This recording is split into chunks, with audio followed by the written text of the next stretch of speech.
So, hello and welcome everyone to Of Dice and Destiny.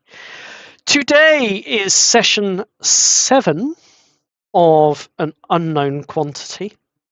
Now, without further ado, open season has officially started.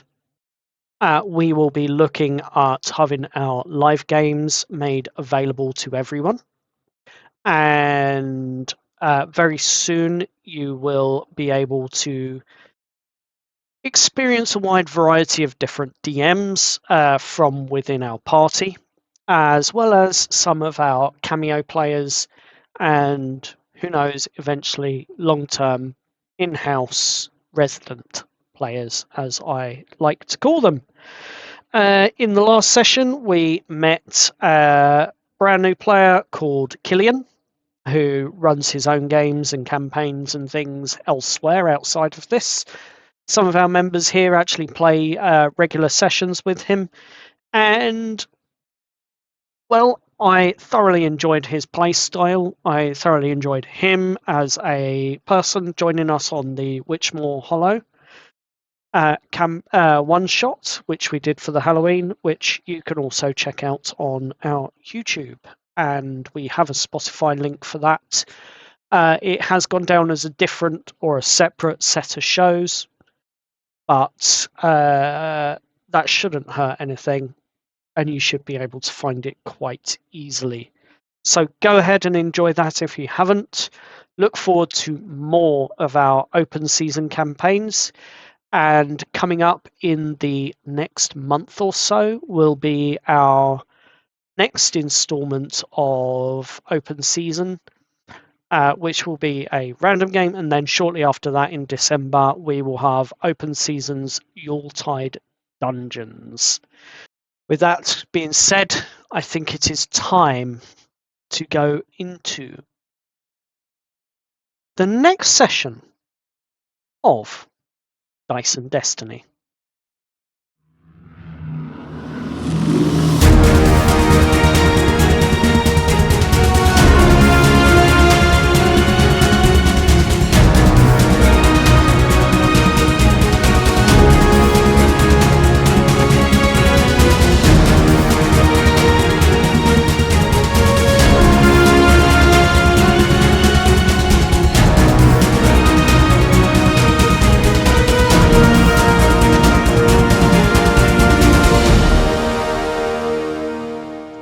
So, what did the players get up to last time? Well, I think it's safe to say you didn't stroll into Ironstead. You survived it. Razorback's Alley is meant to be a shortcut, turned into a kill box. Nyx thought she'd cleared it, but she was wrong. Snake's crew slammed and upturned a cart into place, blocking you in the alley. The kids scattered after 3 sharp, shrill whistles, and suddenly you were in your first real fight in this town. Not a LARP, not a camping trip gone wrong, a fight where the pain, the blood, and the fear was real. Aspen swung first, cracking Snake across the jaw. Chris, well, he got a crossbow bolt straight into the shoulder and barely stayed standing. Steve, panicked, reached for magic that he didn't fully understand and detonated a thunderwave that shook half the district, nearly knocking the party out with it. Aura held the line to protect Nyx, while trying to process the fact that she was nearly touched by a god. And Jess, cool, precise Jess, struck Snake's throat clean and dropped him. Her first blood, her first kill, real blood, real consequences. Guards were already on their way thanks to the thunderclap. And after their arrival and a quick discussion asking you to turn up at the Azure Watch HQ at midday the next day to give statements, you then ran through the alleys and up the 101 steps. As you're climbing the 101 steps to the library, your lungs possibly burning from the exercise, your legs definitely partially cramping up at points, until at last you reached the library itself. Next, 3 loud knocks on the solid oak doors. 3 huge bolts drawn back from the inside. Single phrase from Nyx gets you through the door, and for the first time since arriving in Albion, you actually had space to breathe and to think. And this is kind of where we left it after an introduction to the librarian, with 2 of you heading off down one set of aisles, with Jess heading to the tables to assist anyone with their research, and with Wesley looking for spells to copy into his own parchment. You are inside the oldest library in Albion, essentially. Surrounded by centuries of knowledge, secrets, and danger. The door behind you is closed, though not barred. After all, the library cannot close if there is someone inside. And behind you, at the bottom of the steps, just inside the alleyway that led you to them, is Snake's body going cold.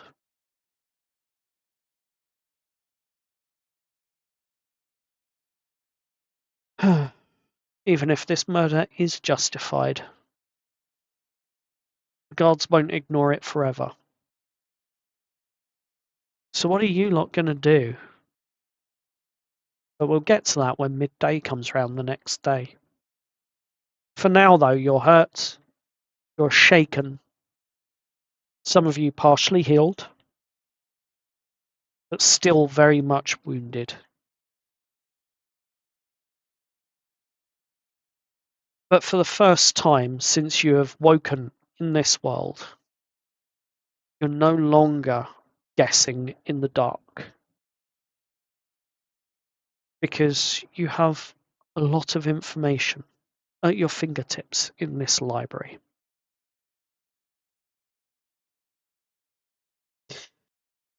So,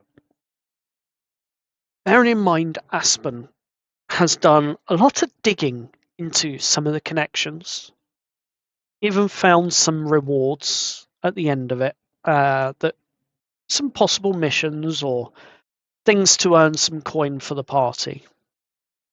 The rest of you had wandered off, trying to research various bits of information. Let's start with Wesley. As you're perusing through the books in the library, it's about 10 o'clock or so. No, it's not. It's about 3, 4, 5. Library closes at 6, unless there's someone in.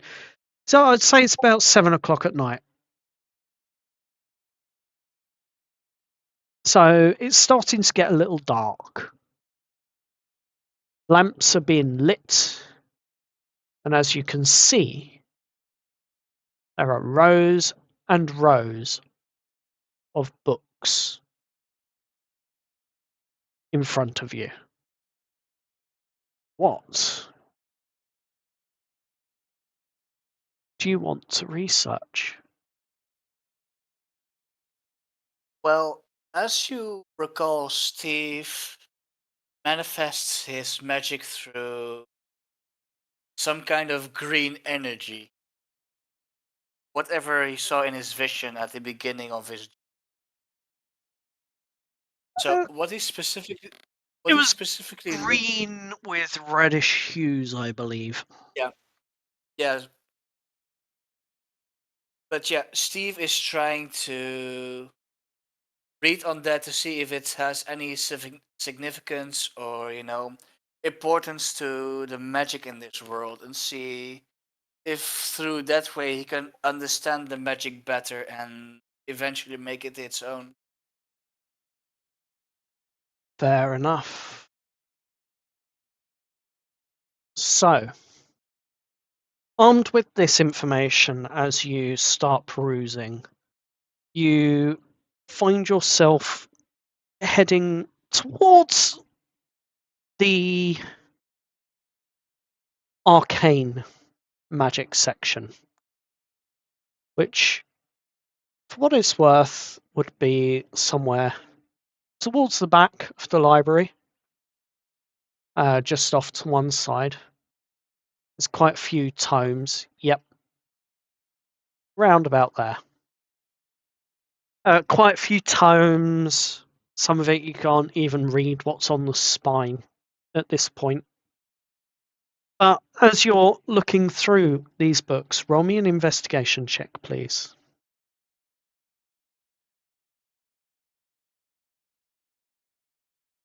And call it out.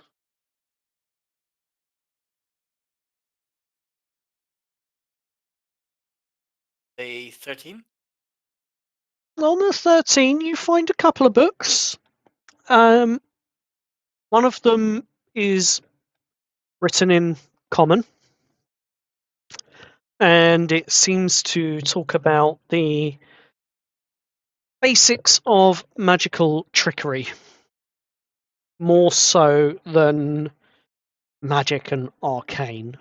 But nonetheless, it has plenty of good illustrations as you pull it out to have a look at the book. It has a red leather-bound cover, and the writing is just plain black, common language. Trickery of magic.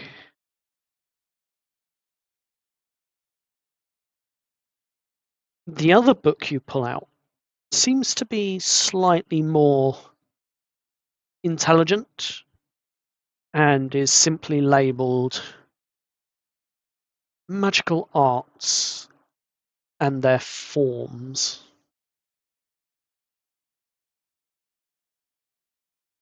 This book is, mate, it's more card. It's not leather bound or anything like that, but it's still a good solid book.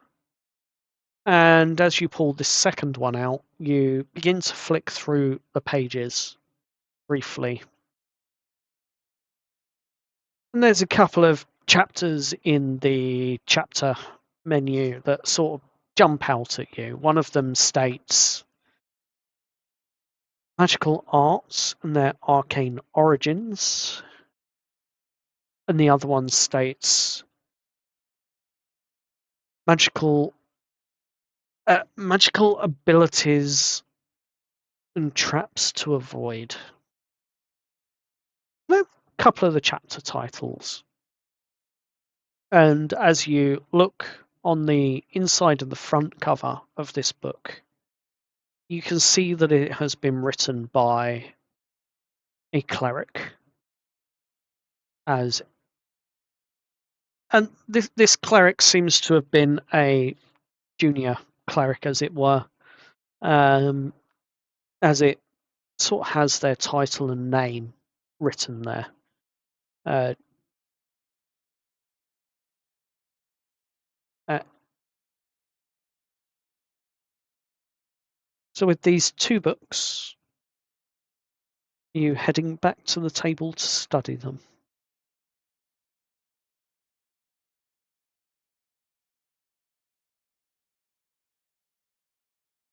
I'd feel like Steve would start with the second book about the origin of magic. I think it's called it. Yes. Okay. As you start to study the book, are you doing a brief overview? Are you quickly perusing the pages, or do you intend to actually spend about an hour, maybe an hour and a half, actually reading this? Yeah, I feel like because Steve wanting to understand his magic and an innate ability for it, he wants to understand as much as possible. That would mean he has to study. Okay. As you continue to read through the book written by the junior devotee Liza Fenwick, you begin to start understanding the differences in the types of magics and why they are classed differently. So it talks about how wizards tend to use arcane symbology and in some cases geometric patterns and various other sort of more mathematical ideology behind their magic. Whereas it talks about druids being very much natural, nature based, drawing their energies from life and nature and the area around them. It also talks of bards who use entertainment and charm, but this to perform their magics. And this junior devotee, Liza Fenwick, seems to be dismissing bards somewhat. Perhaps she hadn't had a good experience with them. Who knows? But she seems to be quite dismissive of the bards. And it talks about other sort of magics, such as eldritch magic, which is and warlock, those that have patrons. And you realize that perhaps this could be it, that you have an unknown benefactor, because from what you're seeing, the same sort of greenish hue tends to follow the eldritch path and the more necrotic magics, perhaps, that come from eldritch or warlocks who have gifts bestowed upon them in very limited quantities at the cost of their soul, it seems. But you don't recall giving up your soul. Yeah, I feel like Steve reading this, he panics like just a little, like, wait, I didn't sell my soul now, did I? No, I didn't. Yeah, it's okay, it's fine, it's fine. So it leaves you a little confused. But as you continue reading, you do realize that actually could be wizardry. And you look around and you're essentially looking for for Chris, but he's not here to be seen at the moment. He's over with Lou somewhere else in the library. Jess. Now, I understand that you are going to be assisting Steve with his studies. Absolutely. Yeah, Jess has a lot of years behind her studying for a degree and then a master's degree. So, Okay. Steve, do you need, is there something you need, like book-wise, anything you need me to research for you? I'm pretty good at speed reading and finding, like, literally what you need pretty quickly, normally, in the real world. So, pretty much what I'm trying to understand is, the origin, or rather, source of my magic. Okay. Jess will take the first book. What was the first book called? Remind me, DM. So the first book is I've not written that note down. I'm an idiot. Chris or Steve, can you tell me what I called it? Second one was Origin of Magic. Yeah, that's And the one the I've other got in my notes. the other And one if was, I magical believe, arts and their forms. That's the one. The other one was Origins of Magic. I'll take the magical arts and their forms, and I've written it down the incorrect way, and I have a flick through and see if I can find anything. Steve, is there anything, you know, this is weird to say. Is there anything you have a feeling that you kind of are? You know, since we're in a game but not in a game, this makes no sense. well, I've just learned about the various uses of magic and what different magics they are. For example, a It's cleric, more I the believe it was. class. Yeah, there's different classes. And you would have learnt about clerical magic as well, being more aimed at healing, although there are some offensive, like war clerics and things as well. Yeah, there are like clerics, druids, even warlocks. Okay. So, what do you feel you are? I mean, Well, other than human. that's the issue because when we first got here, so warlock magic specifically is about having a patron and selling your soul for power, I believe. But the thing is, it talks about this greenish, reddish hue or source or whatever it is. That's like with warlocks, but I definitely did not sell my soul, so Oh, that's what weirds me out, or rather confuses me a little. Okay, okay. as you begin to discuss and read through these books together, either one of you with advantage or both of you separately, and we go with the highest roll as though it's an advantage roll. Roll me your investigation checks, please. Okay. Investigation. Do you want normal or with advantage? Sorry. It depends whether one of you is rolling or both of you are rolling. I could do advantage.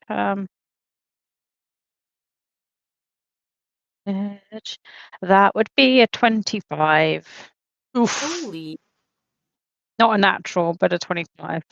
On a 25, you definitely start really using those skills of yours.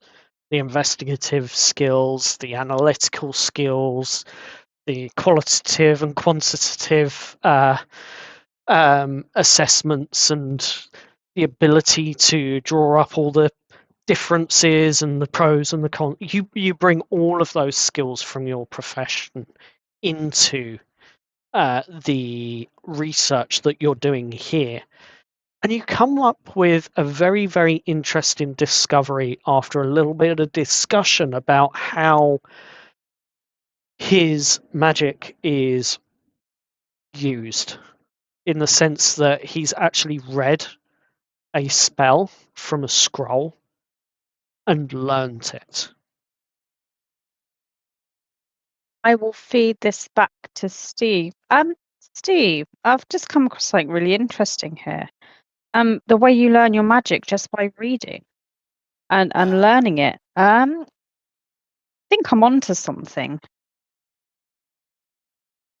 As you are discovering this, and as you are discussing and talking this through and your theory through, it becomes more and more apparent that although you seem to have borrowed those more necrotic and warlock and type essences, as it were, your magic is definitely more trained and on your intellect and your ability to be able to scribe them down and your ability to be able to write them into a journal so that you can remember them, so that you can recall them, so that you can use them. And you come to a very, very clear very, very, very clear conclusion that as a wizard, there should be a lot more that you are capable of, Steve. It's a question of learning it. Steve, Yeah? I think you're a wizard. I'm a what? A wizard. Look, and I'll pick up the book and kind of show him the section I was just reading about learning magic and how wizards learn magic and write the spells down and things, and that's how they learn. But I think you've borrowed your magic from a more dark source, but the way you use magic is the way a wizard would use magic. Yeah, I do recall, reading that scroll and learning. I think it's a shield spell. Yes.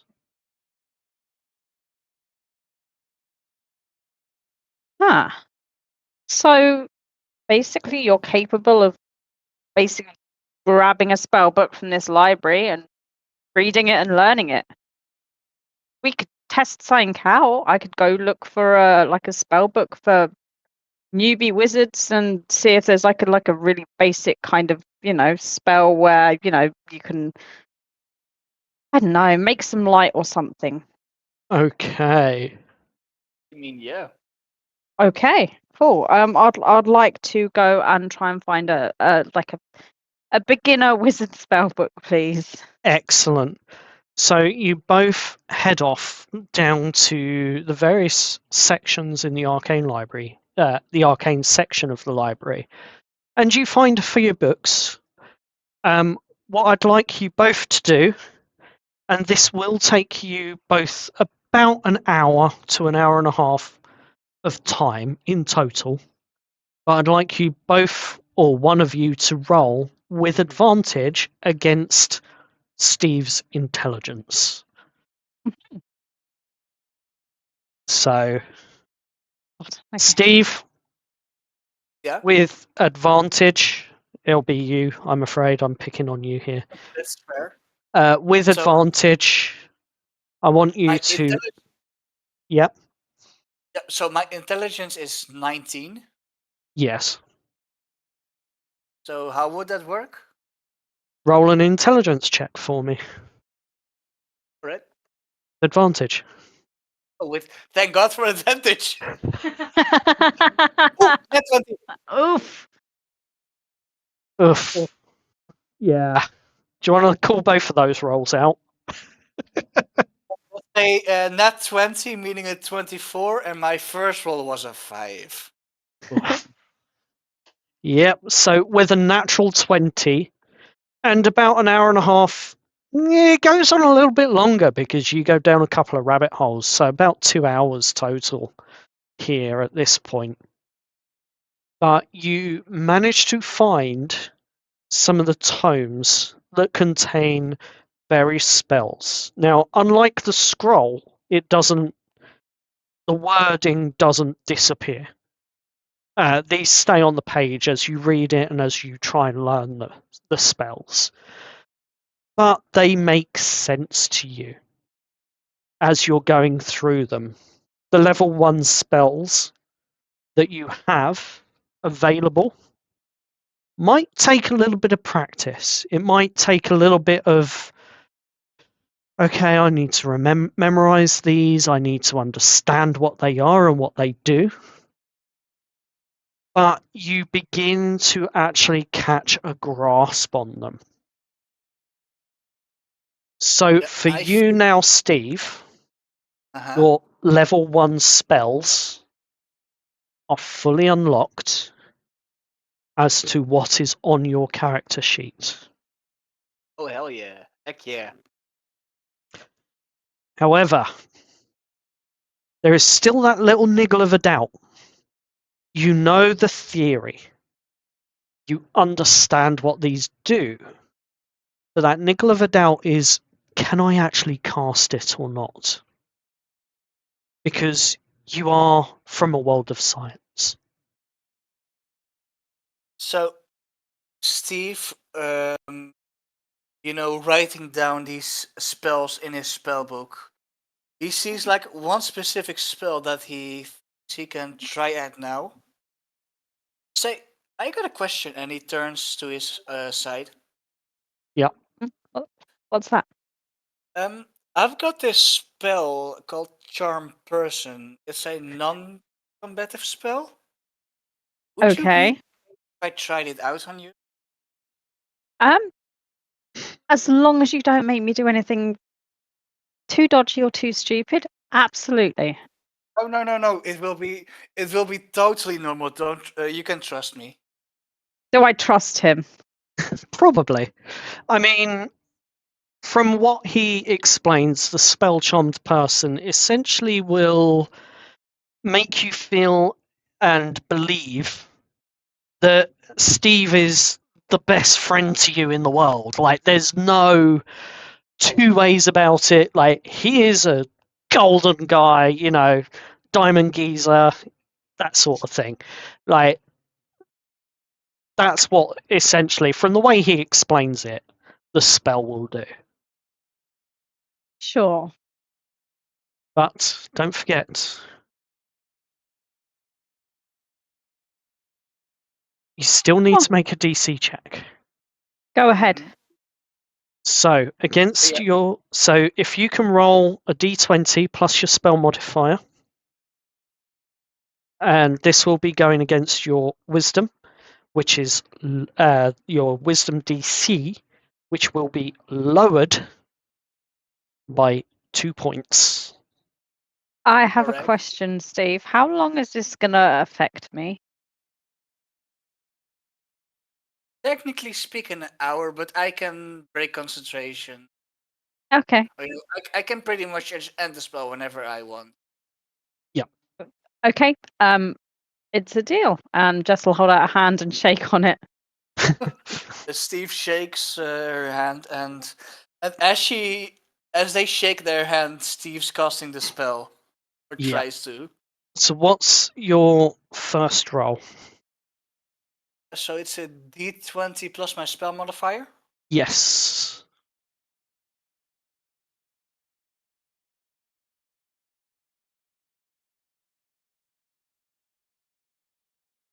It's a 15.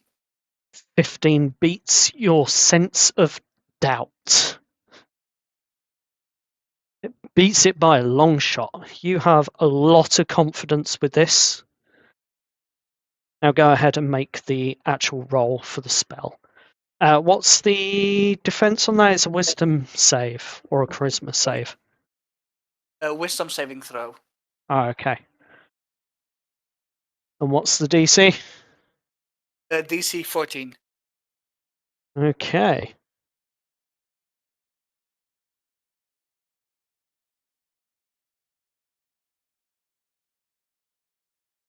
Yep. Jess is charmed. Jess is charmed with a 13 rolled. You feel like Steve is the only thing in the world that actually matters in terms of friendship, in terms of loyalty. He's a great and charming guy. He's the best thing in the world. And I wouldn't say you're infatuated, but it's a healthy infatuation with who he is as a person. Like, he is just that great guy at the end of the day. Steve, what do you want to do? So obviously Steve promised to do nothing embarrassing. Yes. So Steve just lingers for a moment, enjoying the fact that his spell or the spell works. And after just a few moments of enjoying the fact that of the accomplishment of his spell working and I feel like that would be enough, and he breaks the spell because he promised not to do anything, or Fair wouldn't do enough. any shenanigans. Let me say it like that. Fair enough. And you feel spell drop. Oh, that was weird.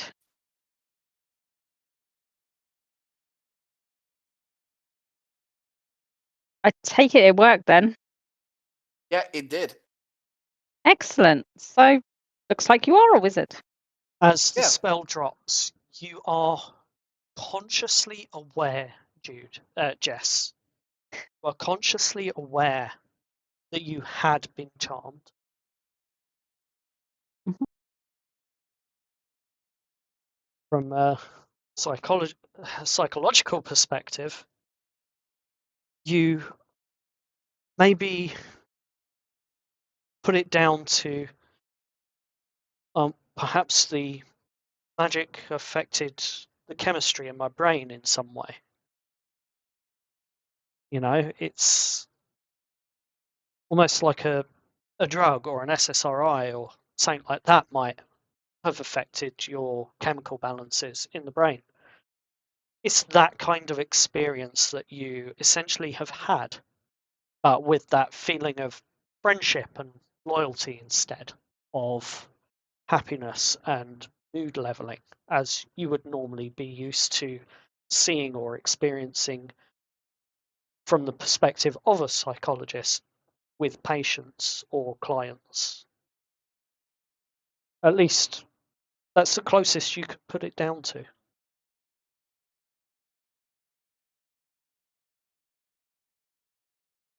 So, guess we better get studying then. Yeah, that seems the goal of the evening, I suppose. Yes.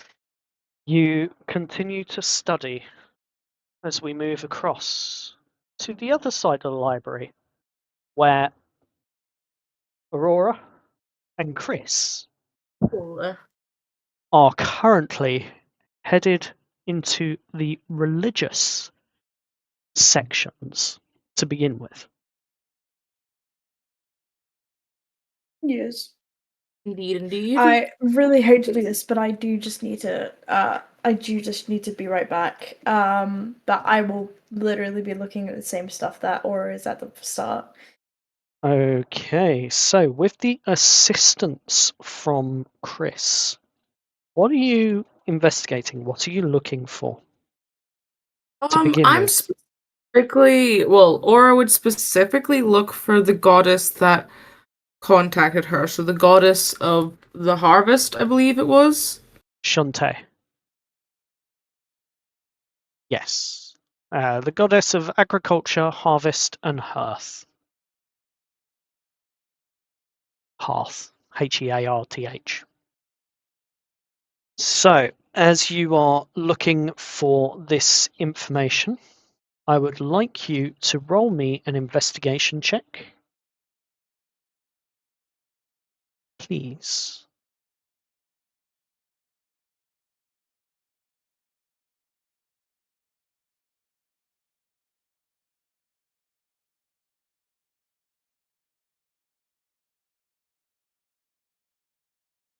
And let me know what the roll is.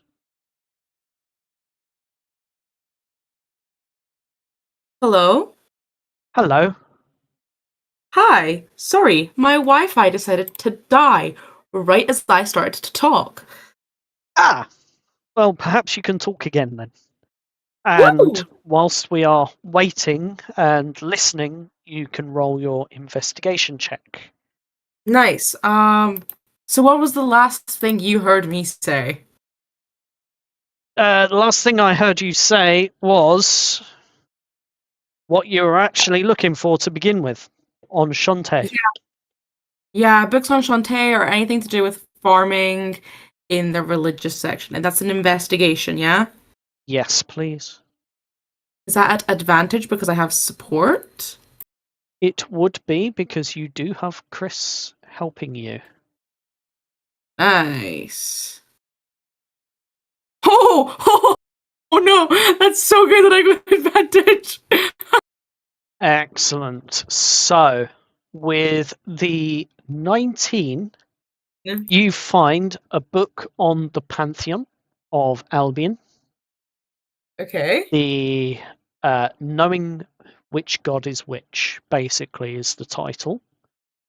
And within that book is a list of short snippets on what each god is, who they are, and why they're worshipped. You also find another book that has been listed in the references section of this first book. And it goes into a little more detail on each of the gods themselves, but the references are almost like small slips or handouts, pamphlets, as it were, but with some very, very good information on it about each of the gods. But with you and Chris heading back to the tables, where you can see in the light more clearly under the table lights, under the lamps that are here, you begin to look first at the smaller book on Shantae.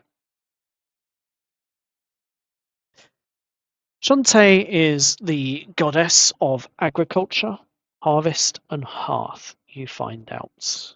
Her themes tend to be on growth, nurture, plenty, patient care, and the turning of seasons. And she is often associated with symbolism such as that of a sheaf of wheat, full granary, warm hearth smoke, or the cornucopia, I think is the right word for it, with various harvest grains and like wheat sheaves and things like that bundled together with it, and various fruits and things like that. I am back. I'm back. Cornucopia, fruits, growth. What else? So I put cornucopia, fruits, growth. Sorry, I'm taking notes. I'm actually sick. It's okay because I will send you the notes that I've got. So I've got the PDFs here for you on Oh, everything religious in the pantheon that you will try to research and study. nice. Never mind then. Thank you very much. And I will send them to you. Thank So, you. the next part of this is it goes on to talk about the types of people that tend to follow Shantae. Such as farmers, gardeners, healers, cooks, innkeepers, rural communities that are mostly agriculture and farming based. And it talks about them being of certain domains, something that is referenced from one of these other sheets that you found. But it talks of life and nature domains where blessings arrive as warmth with that sort of golden sheen and a scent of grain or harvest. And there's a little note at the bottom which says typical prayer. And it talks of on a day-to-day that the typical prayer to Shantae would be, Shantae, bless our hands that we may feed and heal.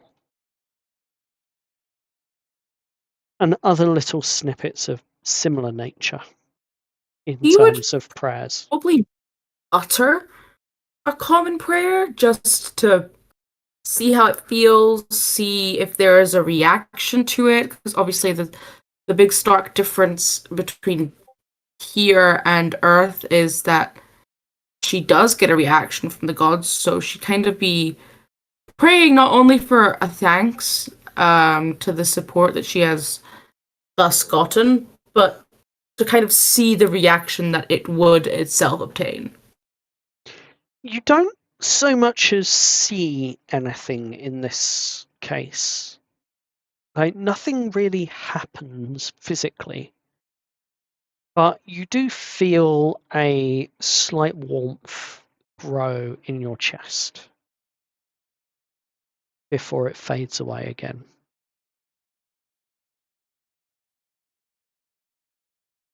This honestly amazes her. She is in shock. That's so wild. That's crazy. That's kind of like the thoughts that are going through her head is like, oh my god, what the heck? Do you wish to read the pamphlet? The bigger pamphlet, the one that has a little bit more information on it. I do. Yeah, I would like to study the hell out of this, please. Fair enough. Shantae of Albion. It's the start of this book, and it reads, "The Earth Mother of harvest, hearth, and patient turning of seasons. Known across Albion as the Earth Mother, grain goddess, and keeper of the hearth, in farm belts she is simply Mother of Plenty. Fishfolk and millers often invoke her as the hand that guides the millstone and the tide-fed fields. Portfolio and signs of growth, seeds, soil, sustenance, and the dignity of hard work and labour. The quiet mercies of home and her favours often arrive as warmth through the hands in a soft golden sheen over wounds or wheat and a scent like cut hay. In Ironstead, several attest that prayer in her chapels brings hush. Calm first, then clarity." Obviously, you're aware of what the symbols and devotions are. You've seen them yourself. You've already read some of them, but ones that often surprise you, especially out in rural areas, they talk of a clay lamp inside a loaf, beside a loaf of bread. And rural shrines often favour simple wood or stone and a bowl for offerings of seed, flour, or bread. Some pray that the winds take the seeds so that they may spread and grow freely for nature, for the animals, etc. Others simply offer it to the goddess to do with what she wills. But many homes will keep a hearth tile etched with a 3-grain motif for blessing meals. Every Albion knows that plants honestly, tend patiently, and harvest gratefully, and share with those that in lean years. It's her plain law. Talks of blight and wanton burning, hoarding that starves a village, and cruelty to beasts are counted as offences to her. Midwives, healers, and innkeepers often keep her sign with the first and last loaves of bread from a harvest traditionally tithed to her altar. Her clergy mostly made up of matrons and stewards, often as priests as well. Soil-stained hands and practical wisdom. Titles vary by shire, as it were. They vary from village to village, town to town, but matron, steward, field warden are common themes with the naming of the clergy. Chapels often stand near markets and mills, and shrines often mark field boundaries and village wells. In Ironstead, especially, the chapel near the river is known for its quiet and restorative air. You read on, and there's a lot more information in there that you begin to unwind and uncover. But one of the things that catches you even more so is some of the rites and holy days. The first furrow, blessings of plough and seed before spring sowing. The green grain, a midsummer thanksgiving for early growth. Herbs and tools are often anointed with oil and ash in a symbolic gesture, as well as a lot of farmers knowing that the ash offering, as they dust their crops with it, often helps to fertilize the soils and help the crops grow. So it's a tradition that they've kept doing for hundreds of years. Harvest Home Festival, the grand autumn feast, community baking loaves of bread shared from the first sheaves and bear it to her altar. Hearth-keeping winter vigils, lanterns, and low prayers for the sick, the hungry, and the safe births in the world. Neighbouring faiths respected in Albion include Lathander and Selune, new beginnings and tides and safe travel, and both often appear alongside her in village iconography. And her tenets sit at odds with gods of reckless destruction, and with cults that prize greed over the common table. There's another little note, another common prayer that is often said that you find in this one. It's more of a daily prayer, perhaps said by like before a meal, like a Christian say grace before eating. Earth Mother, bless the work of our hands, that none go hungry while we have strength. I will plant and share, and I will heal where I can. I will keep a place by the fire for the weary. Bless their souls.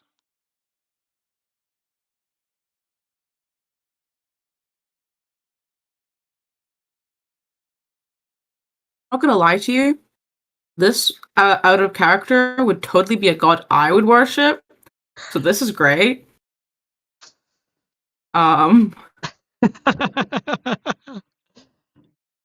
For her in character, it's very interesting. It's so interesting to see that essentially her whole thing is work not just for yourself, but for the people that will eat what you have worked for. And that's such a basic concept for all farmers, but it's so nice to see that it's like a rule here. Yes. And that intrigues her.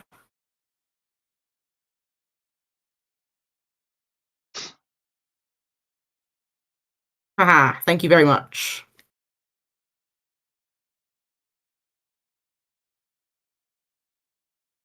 So, is there anything else you would like to learn of the Pantheon? Anything further will require another investigation check. I would like to see if there is a book on her magic, as in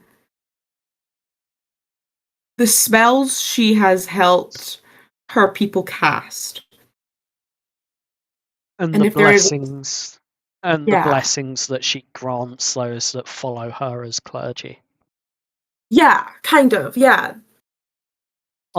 She I would say yes. There are books here on that stuff. If you would like to roll an investigation check for it, you are being assisted by Chris, so it would be with advantage. I don't know if Chris is back yet. Chris is back. Okay. Oh wow, I I rolled am. 13 out of 14. That's crazy. On a 15, you do find a book that specifically talks of the blessings that Shantae is known to offer and the blessings that she's known to guide her clergy through. It also talks about the second arm. Although it's more the way it's phrased in the book is the second harvest, or and the second harvest in a sense is not talking about the harvest of the crops, but it's talking about the harvest of those that are greedy, that sit at odds with her beliefs that she instills upon her followers. Those that follow a path of greed.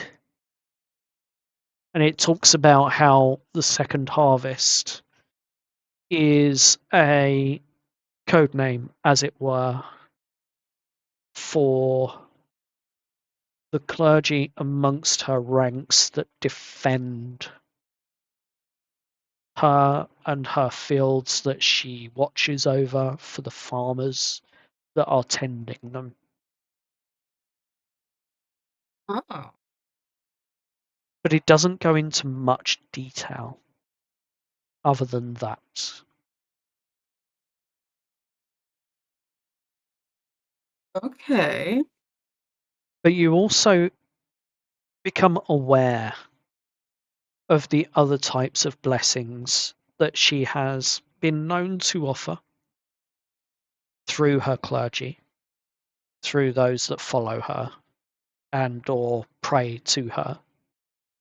And you become very aware of the types of magics that she can grant through various accounts that are written in the books and pages by mothers, by children that have been in their little stories been orphaned and been granted blessings from various people as they've grown up, from those that are wealthy that have suffered at her hands by her clergy, and from those that are poor that have benefited and used their blessing that they were given wisely. And even those nobles that have been honest and been granted blessings themselves because of the way they have acted. So you become very aware of many different types of blessings, prayers, and spells, as it were, that she has granted people. It might take a special prayer to ask for what you want as you channel Shantae's energy. But you feel some confidence that these sorts of things can be channeled, can be requested, and can be cast. So you have full access to all of your cleric's level 1 spells that are available to you as you Nice. become aware of them.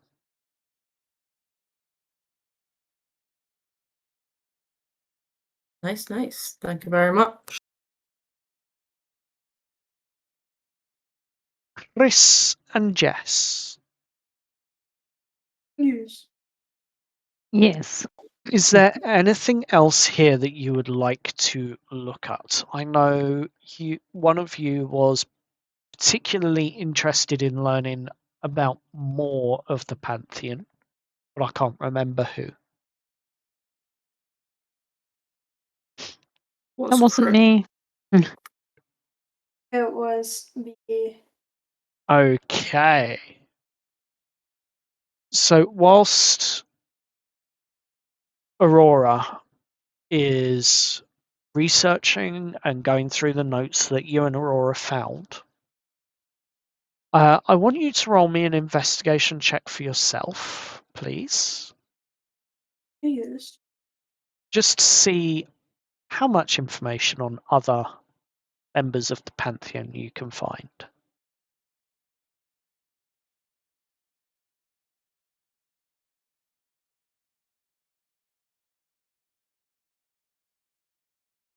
Investigation.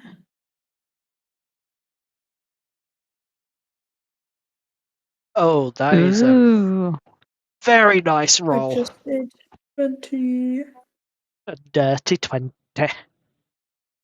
So you find information on, at the very least, you have found all the names of those in the Pantheon that are most common to Albion. The first is Lathander, the Morning Lord of Dawn, Renewal, and Glad Endeavour.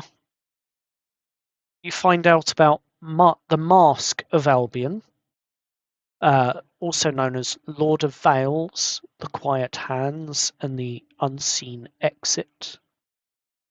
You find out about Selune, the Moon Maiden of Tides, Mercy, and the Night Road. You find out about Timora, Lady Luck, patron of bold steps and fortunate turns. You find out about Tempest, Lord of Battle, Courage, and Honours of the Field. Obviously, Shantae as well. These are some of the more commonly worshipped Pantheon members that you can find in and around Albion at various places. Do any of them take your fancy to look into more deeply?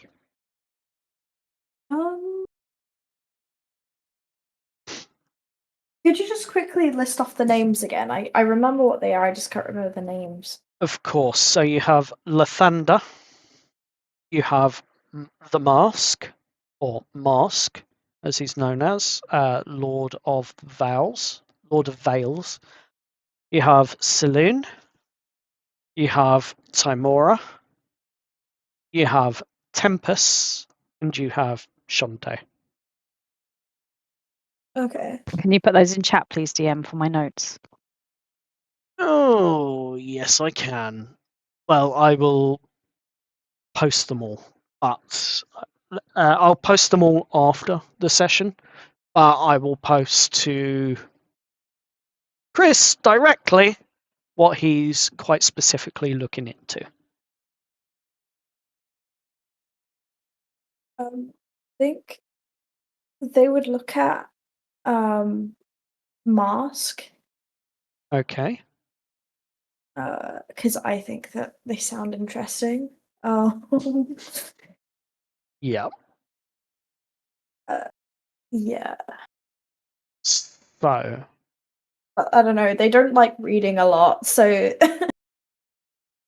they probably wouldn't deep dive as much as other people. I'll be honest. Yes, of course. So the Mask.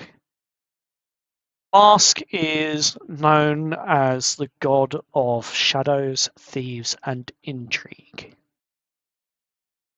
Often the themes are subtlety, secrecy, the craft of theft, and quiet exits.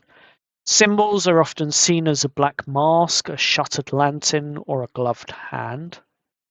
And typical followers tend to be those of the Thieves' Guild, spies, smugglers, gentlemen rogues, etc. Common domains for those that are of a cleric or paladin nature tend to be trickery, the domain of trickery. Miracles favor misdirection, and clean getaways would be the caption. And a common prayer would be mask, hide me in plain sight and hush my steps. Interesting. And then looking a little more deeply, the other things that sort of get you drawn in a bit more. Secrecy, misdirection, craft of infiltration. The ability to be able to analyze and quickly time various actions, such as when a watchman's gaze is turning aside just at the right moment for your action to happen, whatever that may be. Offerings are often favors returned and information shared or a cut being given to partners tend to be seen as offerings and often given as an offering, with that being mentioned. Ask, I offer thee this, and then you hand over the information or whatever the cut is. That sort of thing. Theft shouldn't be cruel. It shouldn't be done needlessly. The mask also teaches that theft is an art and not the same as cruelty. Spilling of blood needlessly will often actually draw disfavor from his followers and from the god himself. Many guilds will keep a small token asking for clean jobs and clean exits. Priests tend to work more as fixers or wardens of balance within the underworld, as it were. Shrines are often hidden behind panels or in false bottom chests. Holy days, or rites of passage within Albion, is the quieting, a night where quarrels are mediated and debts tallied square. Veils turn, apprentices vanish, and return with a token task done without harm. These are the sorts of rituals and ritual events that the mask followers will go through. In terms of allies and tensions, pragmatic ties with gods of trade and luck, for example, Timora, but opposed deities would be that of wanton slaughter and those who break the unspoken rules. So you're looking at Tempest, for example. For devotees, prayers and vows that you might hear the clergy whispering may be such as, mask, shade my steps and close the door behind me. A vow might be something along the lines of, I take without breaking, skill before blood. Favouring trickery. Miracles that blur and deceive. Blur perception and deceive people. But opening the way or turning a pursuit into a ghost chase for the pursuer would be the sort of things that someone following the mask would be looking at. Very interesting. So, with that being said, there will be more research done, and you have plenty of time this evening. And I will pass you more documents and things that you require after the session. But you gather yourselves and you meet after several hours at this point of reading, studying, learning, and understanding to discuss your next moves. At this point, it is about 10, maybe 11 o'clock in the evening, or so you assume.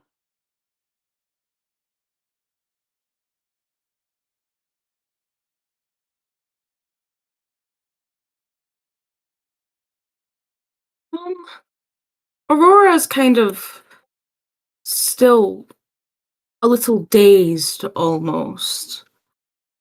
There's so much concrete evidence and solid testimonies that are recent on God's existences, and it's still kind of mind-boggling to her, Yeah.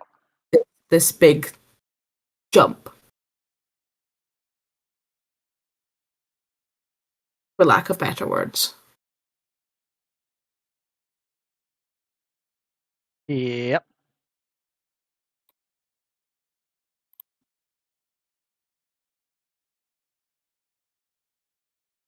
So, what are we all doing? Don't forget, we've got to be at the Azure Watch tomorrow at midday to well, Explain tell our our side of the story. Explain Pretty how much. we murdered someone? Yes, great. You mean how I murdered someone? Right. Yeah. There was a valid reason. I'm guessing since this world's barbaric, there's executions here, so you know, could be my last night on Earth. I have no money to drink, but it is what it is. Oh, I don't- highly doubt that'd be the case. I'm catastrophizing, but you know, you never know. Everything here is different. Let's choose to be positive, please. Please and thank you. So I feel like if we just explain what happened, how we were forced to defend ourselves, well, we didn't see any other choice than to take his life to. Save our own. Yeah, Yep. exactly.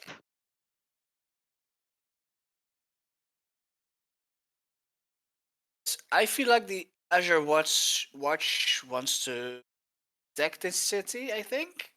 I hope. Yes, I agree. I don't think they would harshly prosecute. That doesn't seem right. Well, I guess we'll see tomorrow. Indeed, I Yeah. guess we shall. Well, Are we still staying at Elizabeth's tonight? So. She has offered you an invite to stay for a short while. I don't think she's going to be very happy with us being back this late. I was going to say, if we're heading back to Elizabeth's, then we should probably, leave now. Yes. Because it's already late enough. Yeah, I agree. I think we studied for long enough. Okay. As you gather your belongings, some of you perhaps even taking photos of various pages of books so that you can continue to copy them down later. Oh yeah, Steve is definitely. I was mainly trying to say Steve's taking pictures of some of the spells he saw through his study. Yeah. Yeah, I was gonna say that I was about to use the wrong character name. That Aura is also doing that. For sure. In the quiet of this library, there's no one here to see these strange devices in this world, but the phone's working to take pictures and things like that still, so it's all good as far as you're aware. It does use some of your battery up, but nothing too major at this point. They're still going. They've still got enough charge on them to last maybe another day or so. But as you gather your things and your last photos, you head out of the library, and the librarian looks back at you and says, "Ah, well, you look a bit more rested." So, for those that need it, if you haven't already, you can take a short rest at this point. Yep. You look Nice. a little more rested, a little less beat up, as it were. Let me just say, this library has been built like to be, in recent times, that of a sanctuary. And it's Oh. not often that we have visitors late of a night, but when we do, be assured that our doors will stay open. We don't appreciate people falling asleep here, but I don't think we need to worry about that, do we? You all seem to be wide awake. Yeah, But and we no, got our own accommodations for now. wonderful. Well, you're always welcome back here. I trust that you've put all the books back. In fact, I know you have, which I thank you for. You'll be surprised at the number of students that pass through here and just leave them piled on the tables and go barreling out because they're late for various exams or whatever the case may be. But I thank you for putting the books back. I do appreciate that. Either way, I hope you learned and achieved what you came here to learn. That and more. Thank you. That Wonderful. is appreciated. She looks over at Aspen, who has been grilling her and questioning her and asking her various sorts of questions. And you, young lady, you didn't come here to use any of the facilities, but I trust you got what you needed to know information-wise. Do with that what you will. And I will see you all again very soon, no doubt, providing the steps are merciful enough to let you up here.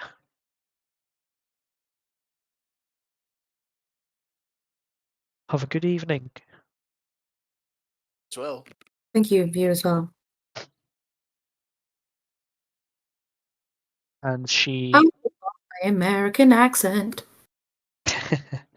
she watches you as you walk out, and as the last of you leave, Nyx is sitting on the steps outside, just waiting for you, calmly, in a meditative sort of state. But as the door swings open with the creak and slams shut behind the last of you, with the heavy bolts being drawn across, 3 of them, Nyx stands up, looks at you all. You got anywhere to sleep then? Yeah, we got accommodations for tonight. Wonderful. Well, where may that be?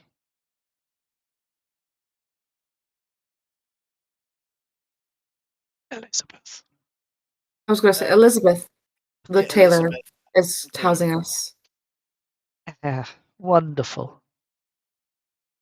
Well, I can lead you that way. I assume you don't. And she looks over at Jess. I assume you don't want to take any shortcuts through alleys. Preferably No not. thanks. Very well. Follow me then. And she begins to skip ahead of you all down the stairs. I still don't trust her. There's nothing we can really do about it right now. Let's hope she doesn't drag us into any more combat. I'm struggling with an American accent. I doubt that that's gonna be the case. I'm sure we're just going back to Elizabeth's now, and I think everyone's a bit too tired for combat anyway. Yeah. Indeed. And after about 30, maybe 40 minutes walking, you find yourselves back on familiar streets in front of a familiar tailor shop. Seeing the various sights as you were heading home. From the top of the stairs, as you look out across Albion, the 101 steps by the library, you see a very different picture from the evening as you were walking up. You see the street lamps now lit and the shadows of rooftop paths and various streets and what have you being cast far and wide. It's quite a sight. It's very, very beautiful, very serene, almost surreal. But once again, at the bottom of the stairs, cobblestones under your feet as you're walking back. You see the usual signs of those that are in poverty, sleeping under various doorways of various shops. You see people scurry away as large groups begin to appear around corners, i.e. your group. And for the most part, it's a peaceful journey back to Elizabeth's. There's a couple of scuffles from a couple of drunk individuals coming out of bars at this late hour. But for the most part, it's peaceful, and you find your way back to Elizabeth's. Quick knock on the door, and Elizabeth opens it. Ah, just in time. Any later, and I would have assumed that you'd found an inn to stay at for the night. That's fine. I can see. Oh, I can see you've had a bit of a rough day. Well, not to worry. Let me grab some refreshments. Nix, thank you for bringing them home safe. I do appreciate it.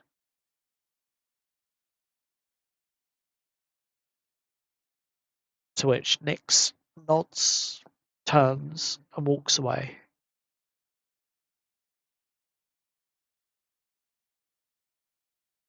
Sorry we are so late. We ended up spending time in the library. Oh, don't worry about that. Late for me is often maybe, well, sometimes the wee hours of the morning. Depends on how engrossed I get in various garments. As you can see, I've almost finished this new one. It's based off of those dungarees you let me take apart for the pattern. And she walks over and picks up essentially all the different parts of your dungarees. I should have these stitched back up for you by the end of tomorrow, if you wish. That would be lovely. I'd appreciate my clothes back. Although yours have been very comfy. Thank you. Comfort and quality. And very soon you'll have not quite your dungarees, but something of a similar nature, shall we say, that would be suitable for this world. Perhaps you would be the first of a kind to wear it for me. I would be honored. Wonderful, wonderful.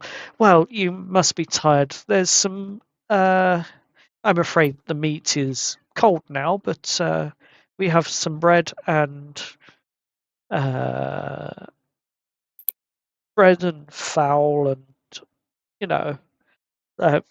cold now, but we could still carve it and use it for sandwiches. Should be absolutely fine if you want something to eat. And your rooms are, well, your room is still available. And she points over at the small pile of clothes that she's removed from the corner of the room and replaced where you crashed the night before, Chris. And she's replaced it with a couple of pillows and what appears to be almost a beanbag like cushion.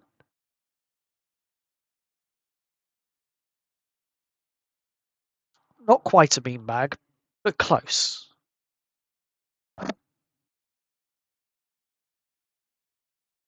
And if you wish to crash here on the shop floor, you're more than welcome to. Jess is going to just say, I think I'm going to just go up to my room and maybe take a quick bath first. Night, everybody. Good night. Sleep well. Indeed. She may be in for a shock when she realizes the cold water running isn't heated at this hour because the, well, rather large. Let's just say the hearth out the back is often shut off at 9 o'clock, give or take. So the water may not be warm. She might be in for a bit of a shock. Shall we let her know as you're walking off? She says this. Should we perhaps let her know? I believe it's best to let her discover this. I doubt she will jump straight into the shower anyway. Oh, shower? I mean, Oh, buff. bath. Right. Language. Very well. Jess does not care that it's cold. I mean, to be fair, cold showers are actually pretty healthy for you. So And extremely healthy, actually. exactly. Yeah, I think Jess is in just exhausted from the day and in too much kind of shock and still coming to grips with what happened earlier, and will just have a very quick dip and wash down and get into a warm bed as quick as you can afterwards. Very well. And there is indeed a couple of towels that have been left out for you to dry yourself on with afterwards. But it is a cold bath, cold dip, as it were. But you find yourself clean with the various soaps that have been sort of left on the sidebars. With lots of expletives at the same time. Some of those expletives you would hear as a party.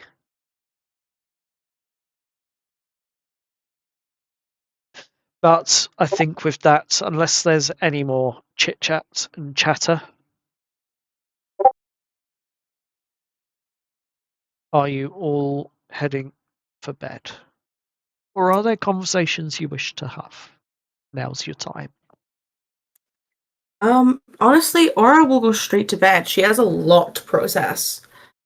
She learned she can cast magic today, and she learned that a god is communicating with her. A lot to process. Very well. Anyone Chris else? is also probably going to go straight to bed, to be honest. Yeah, so will Okay. Steve. I think that they're just going to be tired Yeah. after, coming back from the brink of death. Yeah. Finding out you can learn spells by just reading, it's also a bit of a shock for Steve. It's not so much casting spells by just reading them. It's more the Standing them. the incantation and the understanding of them that you've newly acquired.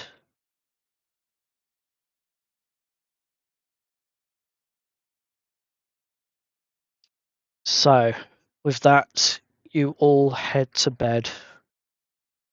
Some of you with heads spinning, some of you with wounds not bleeding anymore, but throbbing.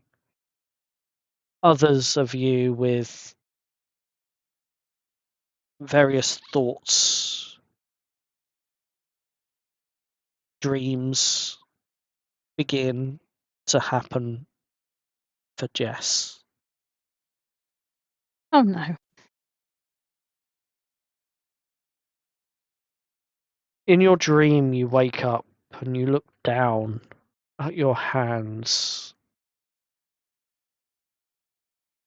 They look normal. There's a couple of spots of blood that start to drip. One on each hand. As you look up from where the blood is dripping, you see the knife that you used floating. And then out of the shadows, you see something with a black mask suddenly slip up and slip out, holding this knife, looking at it, looking at you. Turns the knife towards himself and hands you the hilt of it, the handle.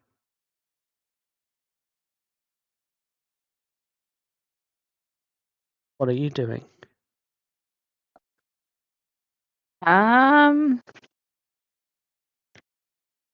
Jess will take the knife reluctantly.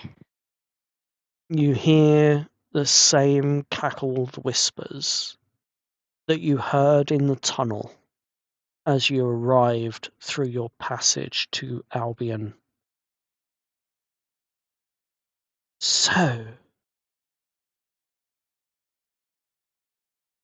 you don't deny you've done it. You accept it. Of course I accept it. It was kill or be killed. You defended yourself. I defended my friends. You spilt blood.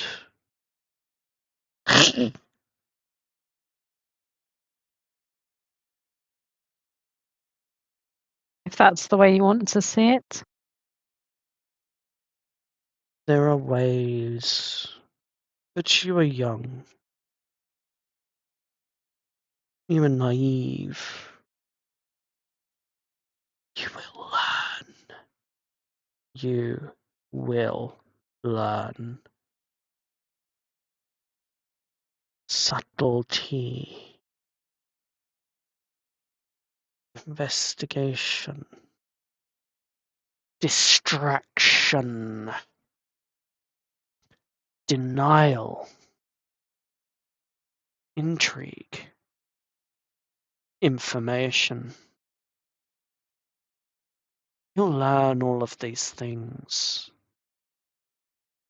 Forgive you for the kill. Next time, perhaps, try something non-lethal. And it slips back into the darkness where it came from. The mask, the last thing that disappears. The knife in your hands suddenly spurts with the blood in the same way that it did from Snake's jugular when you struck him. And you wake up. For real. Everyone gets a full rest. Yay! Get my spell Woo! back. Woo. Regain that 1 hit point. Man, I was thinking of my spell slot. I'm not gonna lie.